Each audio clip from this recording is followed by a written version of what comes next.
अस्सलामुअलैकुम। ये हम आपको एसीआर का बता रहे हैं, एसीआर 19 और 20 ग्रेड की ऑफ़िसर्स की। क्योंकि ये एसीआर नेट पर मौजूद नहीं है तो हमने आपको सोचा कि आप ये बता दें। ये कॉन्फिडेंशियल रिपोर्ट होती है जो किसी भी डिपार्टमेंट के ऑफ़िसर जो हैं उनको देते हैं, लेकिन इसमें कुछ ऐसे पोर्शन हैं जो खुद फिल करने हैं। उन पोर्शंस में आप देखेंगे पीरियड आ जाएगा, कौन से पीरियड से है। उसके अलावा यहाँ पर ये जो पोर्शन है शुरू में दे रखे हैं, ये पोर्शन खुद फिल करने पड़ते हैं। इन पोर्शंस में ये नाम आएगा, पर्सनल नंबर आएगा, डेट ऑफ बर्थ वगैरह ये आएंगी। और ये पार्ट कौन सा कहलाएगा, ये एसीआर का याद रखें पार्ट 1 है। और पार्ट 1 कहाँ से भरा जाएगा, ऑफिसर ये इसको खुद फिल करेगा। इसके बाद है हम पार्ट 1 में ही देखें, नंबर्स दे रखे हैं आपको। अब इसमें यहाँ पर देखें पार्ट 1 में आपको तमाम जो है क्वालिटीज़ के बाद ये नंबर 8 दिया है। अब ये नंबर 9 जो है, नंबर 9 में इसमें पीरियड लिखा जाएगा, कब से कब तक की ये एसीआर है।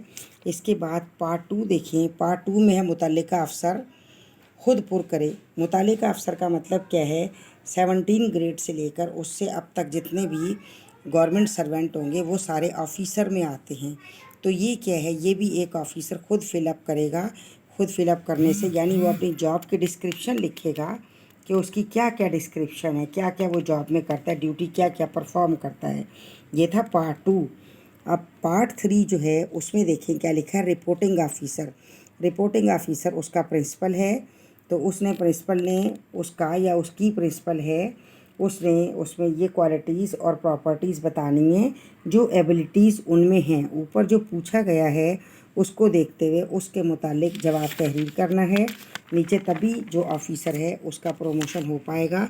इसी में देखें पार्ट में नंबर्स आगे दे रखे हैं। नंबर 2 में क्या है, नंबर 2 में उनकी एबिलिटी पूछिए, जहानत जो भी चीज़ें हैं उसका आंसर देना है। फिर इसके बाद नंबर 3 में जो है देखें आपको ये दे रखी हैं उसकी क्या क्या रिस्पॉन्सिबिलिटीज़ हैं उसके प्रमोशन के लिए। जब तक उसका ऑफिसर बेस्ट जो है वो रिमार्क्स नहीं देगा, और वो बेस्ट होगा भी तभी वो उसको रिमार्क्स मिलेंगे, तो तभी उनका प्रमोशन हो सकता है।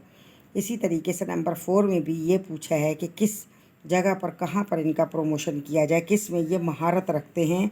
इसके बाद नंबर 5 है। नंबर 5 में ये पूछा है कि मज़ीद तरबियत के लिए यानी क्या इनको कोई ट्रेनिंग की नीड है। तो ट्रेनिंग की नीड तो हर वक्त होती है, इंसान को किसी भी स्टेज पर पहुंच जाए लेकिन ट्रेनिंग की नीड उसे रहती है।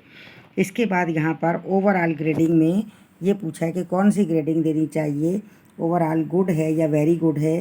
तो ऑफिसर अगर बहुत अच्छा है तो ये वेरी गुड आ जाएगा उसमें। इसके बाद यहाँ पर देखें वेरी गुड, यहाँ पे इसके बाद है नेक्स्ट नंबर 7 में आपसे ये पूछा है कि किस कैटेगरी में इन्हें प्रमोशन देना चाहिए, टॉप 10 में या उसके बाद जो नेक्स्ट 20 हैं। तो टॉप 10 में ज़्यादातर जो है और ऑफिसर्स आ जाते हैं, तो इसलिए रिकमेंड किया जाए टॉप 20 में तो बेहतर है। फिर अगर टॉप 10 में जगह खाली हो तो वो टॉप 10 में भी उनको दे देते हैं प्रमोशन। इसके बाद नेक्स्ट हमारे पास 8th है फिटनेस का। तो ये ऑफिसर जो है कोई भी वो फिटनेस होगी उसकी कि वो फ़िट है या नहीं, और अमूमन फ़िटनेस उनकी सही होती है, माशाल्लाह जॉब में होते हैं, एक्टिव होते हैं। फिर यहाँ ये पूछा है कि एडिशनल परफॉर्मेंस बताएं और ये बताएं कि रिस्पॉन्सिबिलिटीज़ इनकी कैसी हैं। तो अगर ऑफिसर डिज़र्व करता है, उसकी पोजीशन ऐसी है कि हायर पोजीशन के, तो वो लिखना है और फिर रिस्पॉन्सिबिलिटीज़ बतानी है। इसके बाद यहाँ पर अपना स्टैंप लगा के और अपना सिग्नेचर करना है। ये क्या है, ये एक प्रिंसिपल ने किया। इसके बाद जो नेक्स्ट होगा वो काउंटर साइंड है। काउंटर साइन जो होगा उनका ऑफिसर करेगा। प्रिंसिपल के बाद जो नेक्स्ट है जैसा कि डीओ है वो करेगा, और फिर डीओ के बाद जो नेक्स्ट होगा उसने भी करना होगा, यानी कि डायरेक्टर हैं उन्होंने भी करना है। अब जो रिमार्क्स यहाँ पर क्यों ये ब्लैंक नज़र आ रहा है, क्योंकि यहाँ पर वो खुद अपने रिमार्क्स देंगे।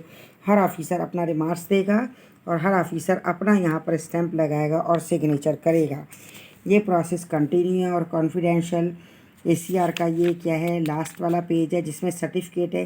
सर्टिफिकेट में जो ऑफिसर एसीआर ले रहा है वो साइन करेगा और वो साथ ये बताएगा कब से कब तक का पीरियड है और फिर वो किस प्रिंसिपल से ले रहा है और किस डीओ से ले रहा है। इस तरीके से। और गाइडेंस के लिए यहाँ लास्ट में उन्होंने ये पॉइंट्स दे रखे हैं, ये पॉइंट्स पढ़कर और फिर ऑफिसर ने काम करना है ताकि दूसरे ऑफिसर को किसी किस्म का कोई लॉस ना हो और उसे प्रमोशन मिल जाए, जो प्रमोशन वो चाहता है, जिस भी डिपार्टमेंट में उसको प्रमोशन मिल जाए।